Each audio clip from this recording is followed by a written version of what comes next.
সারা রাত ঘুমের পর আমাদের শরীর এবং মস্তিষ্ক প্রায় ৮ থেকে ১০ ঘন্টা উপোস থাকে। সকালে ঘুম থেকে ওঠার সময় আমাদের ব্রেনের এনার্জি লেভেল একদম তলানিতে থাকে।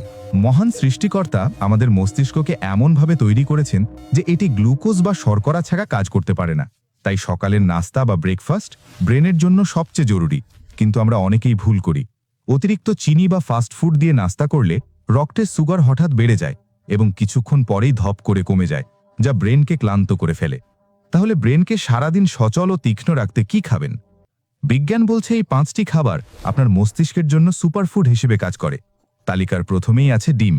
ডিমকে বলা হয় ব্রেন ফুড। বিশেষ করে ডিমের কুসুমে থাকে প্রচুর পরিমাণে কোলিন।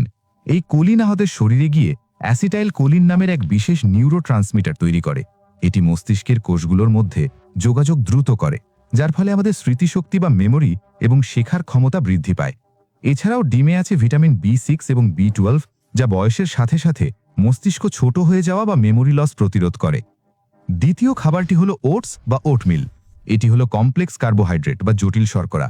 সাদা পাউরুটি বা চিনির মতো এটি রক্তে হঠাৎ সুগার বাড়ায় না, বরং এটি খুব ধীরে ধীরে ভেঙে গ্লুকোজ তৈরি করে, যা দীর্ঘ সময় ধরে মস্তিষ্ককে জ্বালানি যোগায়। ফলে আপনি সারাদিন কাজে মনোযোগ ধরে রাখতে পারেন এবং ক্লান্ত অনুভব করেন না। ওটসের সাথে ফল মেশালে এর পুষ্টিগুণ আরও বেড়ে যায়।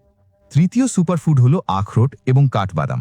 মহান সৃষ্টিকর্তা আখরোটকে দেখতে হুবহু মানুষের মস্তিষ্কের মতোই বানিয়েছেন, যা এক আশ্চর্য ইঙ্গিত। আখরোট এবং কাঠবাদামে আছে প্রচুর পরিমাণে ওমেগা-3 ফ্যাটি অ্যাসিড।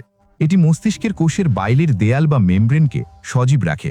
বিশেষ করে কাঠবাদামে থাকা ভিটামিন ই মস্তিষ্কের বুড়িয়ে যাওয়া রোধ করে। তাই সকালের নাস্তায় ২-৩টে আখরোট বা ভেজানো কাঠবাদাম অবশ্যই রাখা উচিত।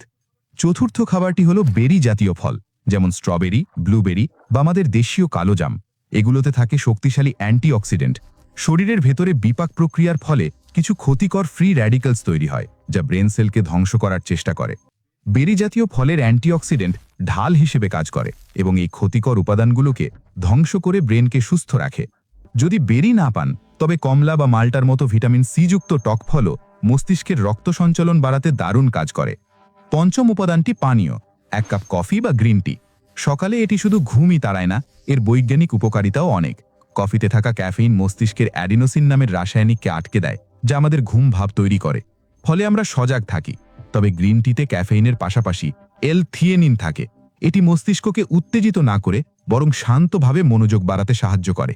তবে খাবার নির্বাচনের পাশাপাশি সবচেয়ে গুরুত্বপূর্ণ হলো পানি। মস্তিষ্কের ৭৫%ই পানি। রাতে দীর্ঘ সময় পানি পান না করায় সকালে আমরা ডিহাইড্রেটেড থাকি। সামান্য পানির অভাবেই মনোযোগ কমে যায় এবং মাথা ব্যথা শুরু হতে পারে। তাই ব্রেকফাস্টের আগে অন্তত ১ গ্লাস পানি পান করে দিন শুরু করা উচিত। এটি মস্তিষ্কের সার্কিটগুলোকে জাগিয়ে তোলে। তাহলে আদর্শ সকালের নাস্তা কেমন হবে? একটি ডিম, ১ বাটি ওটস বা লাল আটার রুটি, সাথে কিছু বাদাম এবং ১ কাপ গ্রিন টি। মনে রাখবেন, সকালে চিনিযুক্ত সিরিয়াল, বিস্কুট বা কেক পরিহার করা বুদ্ধিমানের কাজ। এগুলো সাময়িক শক্তি দিলেও দীর্ঘমেয়াদে ব্রেনের ক্ষতি করে। বিজ্ঞান বলছে আমাদের পেট বা অন্ত্র হলো আমাদের দ্বিতীয় মস্তিষ্ক। তাই স্বাস্থ্যকর নাস্তা শুধু পেট নয়, মনকেও ভালো রাখে। শরীরের ৯০% সেরোটোনিন বা হ্যাপি হরমোন পেটে তৈরি হয়। সঠিক খাবার খেলে আপনার সারা দিন মেজাজ ফুরফুরে থাকবে। মহান সৃষ্টিকর্তা আমাদের মস্তিষ্কের জন্য প্রকৃতিতে এত সুন্দর সব খাবারের ব্যবস্থা রেখেছেন, যা সত্যিই বিস্ময়কর। ভিডিওটি ভালো লাগলে লাইক দিন এবং আপনার প্রিয়জনদের সাথে শেয়ার করে তাদেরও সুস্থ থাকতে সাহায্য করুন।